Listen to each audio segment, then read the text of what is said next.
औरतों के साथ इन्होंने बिना सरपाओं की बात की है और अभी पुजारियों के साथ बिना सरपाओं की बात कर रहे हैं। आपने विधानसभा में उस बिल को इंट्रोड्यूस नहीं किया। आप आचार संहिता लगने से पहले विशेष सत्र बुला लीजिए। कोई भी स्कीम किसी एक खास समुदाय के लिए हो ही नहीं सकती। गिनती के लोग हैं जिनको कहा जा सकता है ये राजनेता बिल्कुल साफ सुथरी छवि के लोग थे। नमस्कार, आप देख रहे हैं पंजाब केसरी और मैं हूं आपके साथ मोना। आपको बता दें कि चुनाव आने वाले हैं, इसके लिए सारी राजनीतिक पार्टियों ने अपनी कमर कस ली है। जी तोड़ सारी पार्टियां जो हैं वो मेहनत कर रही हैं।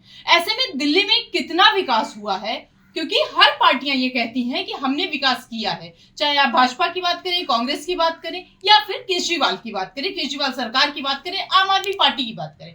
ऐसे में हमारे साथ शाजिद रशीदी जी हैं, इनसे जानने की कोशिश करेंगे कि आखिर दिल्ली में कितना विकास, और एक जो पक्ष लेकर के एक विशेष समुदाय को लोग टारगेट करके कह रहे हैं कि हमने इनका ज्यादा विकास किया है, वो भी जानने की कोशिश करेंगे। मतलब ये कि सारी चीजों से आज पर्दा उठाएंगे। रशीदी जी कहते हैं, राजनीतिक पार्टियां कहती हैं कि मैंने काम किया है, वो कहते हैं हमने काम किया है, विशेष समुदाय का नाम लिया जाता है। आप कितना जानते हैं, कितना काम कर दिया गया, विकास कितना कर दिया गया दिल्ली में? देखिए, दिल्ली में जो भी विकास है, आप एक फंडा समझिए।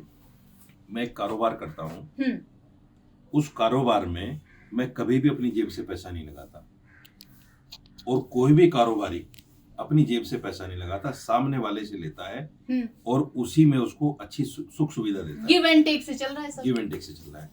कोई भी सरकार अलग से तो पैसा कहीं से लाती नहीं है। वो सरकार हमसे टैक्स वसूलती है, महंगाई के नाम पे पैसा वसूलती है। 10 रास्ते हैं सरकार के पैसा वसूलने के। वो पैसा हमसे वसूल के उसी में हमें सुख सुविधा दे देती है। जैसे बिजली का है, पानी का है। हाँ। केजरीवाल ने अपने घर से तो कुछ लगाया नहीं, सब हमारा ही पैसा है, दिल्ली वासियों का पैसा है। वो पैसा हमसे ही वसूला और हमें ही वापस बिजली पानी के नाम पे दिया जा रहा है और हम खुश हैं कि भाई हमारे साथ बिजली पानी फ्री है। बिजली पानी फ्री, हम खुश हैं उसमें, क्योंकि आम आदमी उस चीज को नहीं देख रहा है कि भाई ये पैसा आ कहां से रहा है।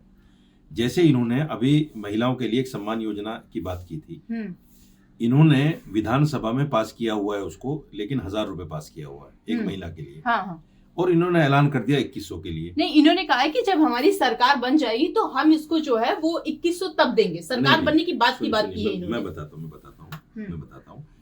विधानसभा से ऑलरेडी पास है, लेकिन वो 1000 पास है। जब इन्होंने 2100 का ऐलान किया तो इन्हीं के 2 मंत्रालयों ने सामने आकर एक नोटिस जारी किया और कहा कि हमारे पास ये योजना है, लेकिन उसमें सिर्फ 1000 रुपए है, 2100 नहीं है।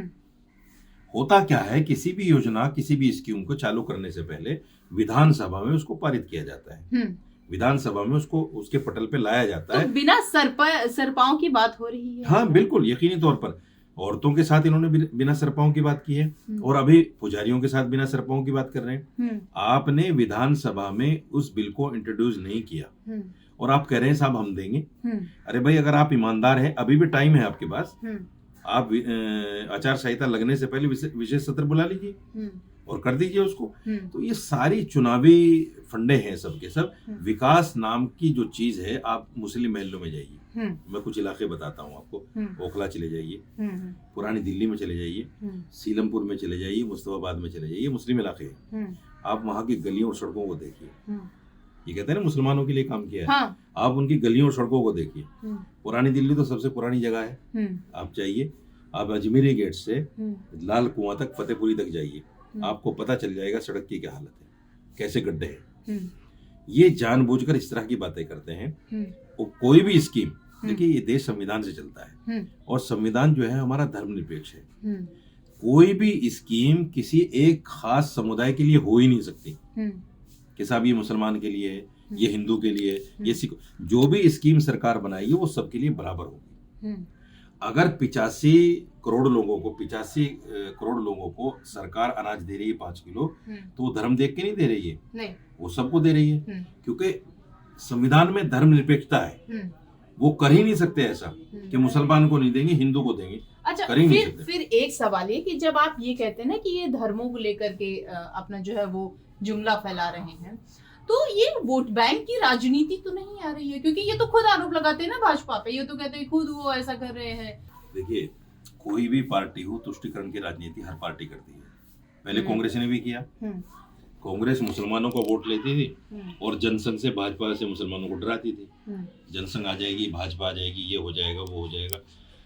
अच्छा इमाम साहब, एक आखिरी सवाल हम आपसे लेंगे। जब ये कहते हैं कि हम जो है ईमानदारी का परचम लहरा रहे हैं, मैं ईमानदार हूँ, यही वजह हुई कि पिछली जो राजनीति घूमी है वो आपने भी देखा, सबने देखा, तो आपको क्या लगता है, आपके नजरिए से क्या ये ईमानदार है, या फिर जो इन पर आरोप लग रहे हैं वो कहीं ना कहीं जनता की नजर में सच है?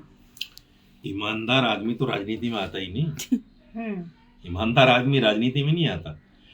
राजनीति आज के वक्त में जुआ है। जितना पैसा लगाओगे उसका 10 गुना 50 गुना कमाओगे। कोई भी आदमी, एक राजनेता, एक दो लोग हैं गिनती के, अटल बिहारी वाजपेयी को ले लीजिए, मनमोहन सिंह जी को ले लीजिए, अब्दुल कलाम को ले लीजिए, गिनती के लोग हैं जिनको कहा जा सकता है ये राजनेता बिल्कुल साफ सुथरी छवि के लोग थे, इन पर कोई दाग नहीं है। उसके बाद देख लीजिए, एक नेता उठाकर मुझे बता दीजिए। नहीं, देखिए हालात इस वक्त ऐसे हैं कि मुसलमान कहीं ना कहीं कांग्रेस की तरफ जा रहा है। अगर मुसलमान ने मन बना लिया 100% कि हम इसको वोट नहीं देंगे, कांग्रेस की तरफ जा रहे हैं, तो फिर ये गया। ठीक। लेकिन अगर वोट कहीं ना कहीं दोनों में बट गया तो फिर बीजेपी को फायदा हो जाएगा। ठीक। तो ये जो है इमाम साहब ने ऐसा बताया कि आप राजनीति जो है यहाँ की वो देख रहे हैं, स्थितियां क्या हो रही है, हर व्यक्ति जो है अपने आप को ईमानदार कहता है, लेकिन ईमानदार व्यक्ति जो है वो राजनीति में नहीं, ये इनके से वाक्य और बहुत सारी ऐसी चीजें हैं।